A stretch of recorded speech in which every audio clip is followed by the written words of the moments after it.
efficient rocket engines ever built, ever designed. And there was a fleet of these rocket engines. I'm remembering something like 24, so 2 dozen of these engines that were constantly being removed from the space shuttle once it landed, refurbished, and then put back into a space shuttle for the next flight. And so what the SLS does is utilize, I believe it's 4 of those engines. Yes. From the fleet of engines that remain from the space shuttle. Well, that's interesting because we've got a limited fleet of those engines because NASA is not returning the first stage of the SLS back to the ground, but rather it's Apollo style. It will drop into the ocean, and those engines will not be recovered. But importantly, NASA has recognized that they're going to run out of them eventually, and so there's a second generation engine technology effort ongoing even right now. Right, let's talk about another subject, our star, the sun. There's a project called Solaris. Tell us more about that. Yeah. All right, so one of the things everybody needs to know is I'm not a huge fan of this sort of mission.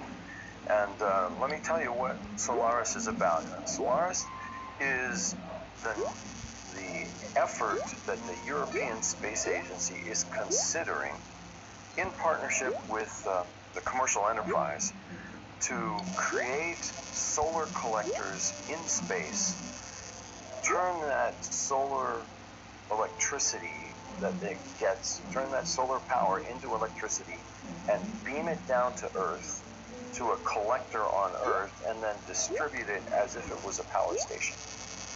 And it's a monumental project in terms of vision, but at the moment, all that has been done is sort of a cost-benefit analysis. You might call that a sort of a phase 0 study. But later this month, the European Space Agency intends to let out requests for tenders on the next phase, like defining what the mission would look like, what sort of technology needs to be developed, because there's going to be a lot of it, and to see how they can move forward. Also to try and attract international investment and partnership as well. Technologically, there's a lot of problems with that, and that's primarily why I'm not a big fan of it. So we can talk more, but I'll pause there and let you guys ask questions. Yeah, just a comment on the idea of wireless power transmission. I think the original visionary in this regard was Nikola Tesla. Yes. And, just after the turn of the century, 1900, early in the 1900s, he built a tower, the Tesla Tower, and he transmitted around 300 kilowatts in all directions. So he was very ambitious to do this wireless power transmission, but not in a directional way, in omnidirectional, and he didn't use the newest theories. And the idea was that, well, in any direction, someone could just somehow pick it up. But one can think that the power is diluted as it spreads out. So you can imagine, well, it's easy. We all the time we use power transmitted, but on the milliwatt scale, not at the scale that we need for electricity.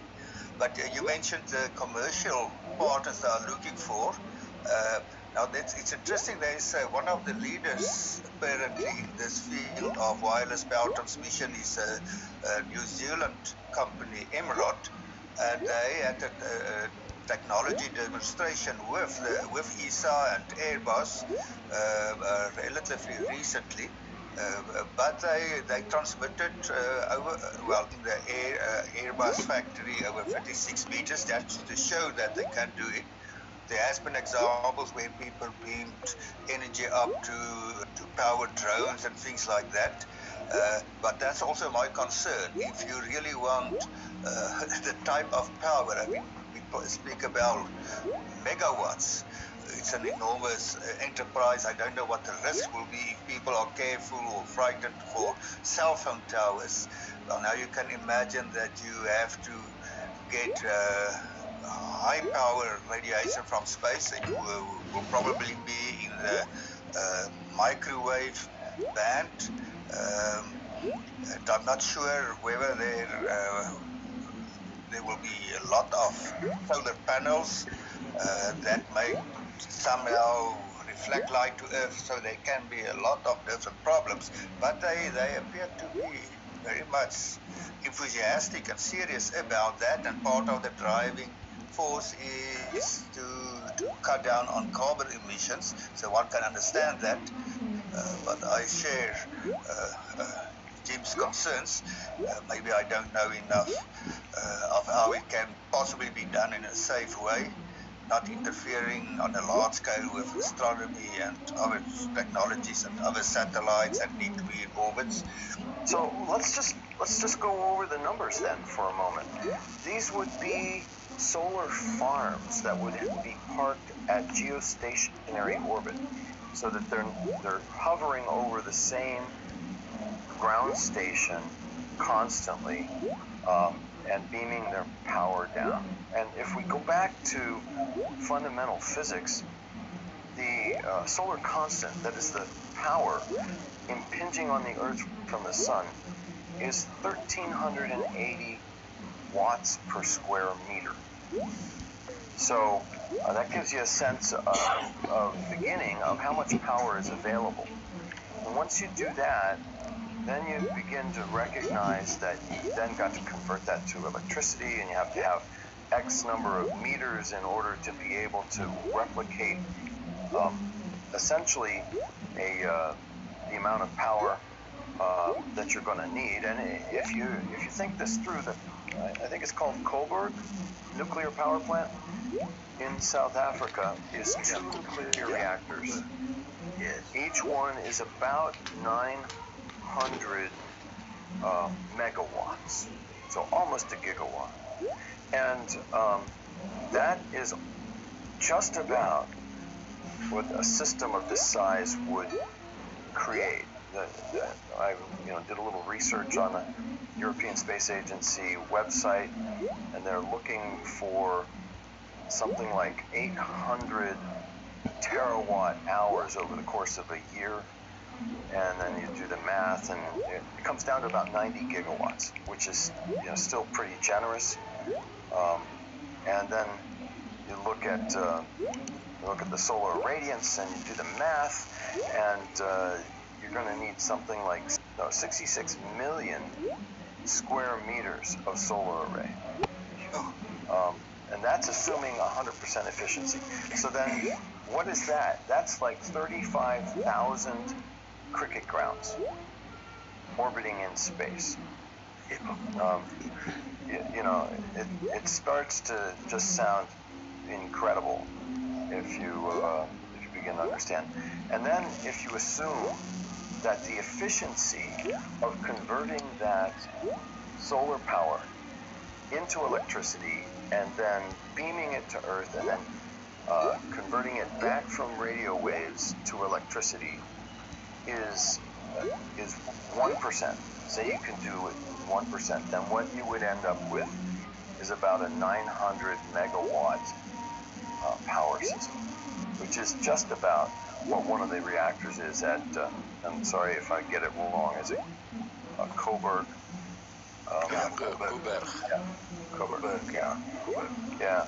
So, I mean, they've got the size of the system in terms of the power output just about right, but just the incredible size of the solar collecting farm feels to me like it's going to need a few phases of growth. And the first one would be a study, which is what the European Space Agency is going after. And then I would expect that they would do some demonstrations I don't think Nikolai Tesla was wrong. I just don't think he imagined that it would be that the needs of the nation for electric transmission would ever get as high as it is.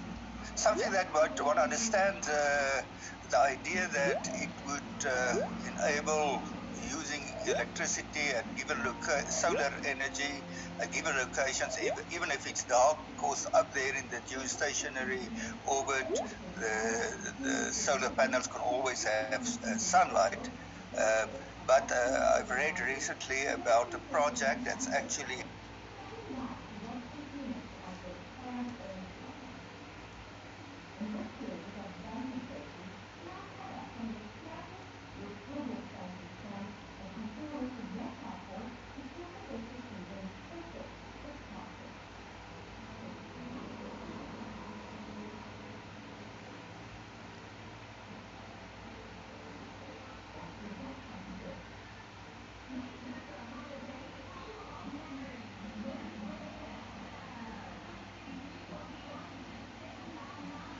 which is spread out all around the Earth, which is very suitable for using solar energy.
Thinking solar power from space may be part of that solution to get carbon neutral by I think it's 2040.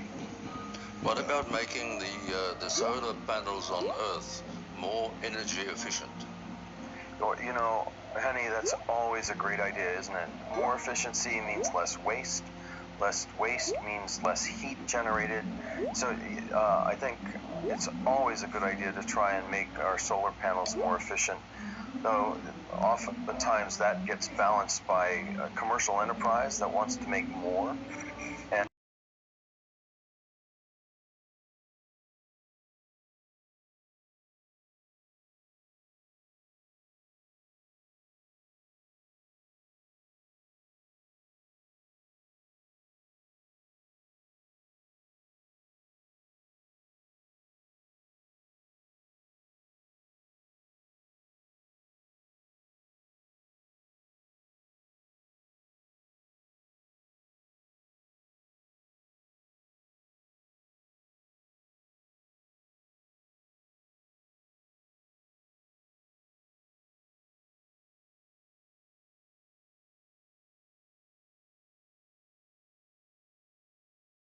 keeping them, they will drift towards this. There's an area where where everything seems to drift towards, and that'll really play havoc in the geostationary orbit. Right. If you don't do station keeping on objects in geostationary orbit, they tend to want to do a figure eight about their station going north and south. And that, if you're beaming power, could mean that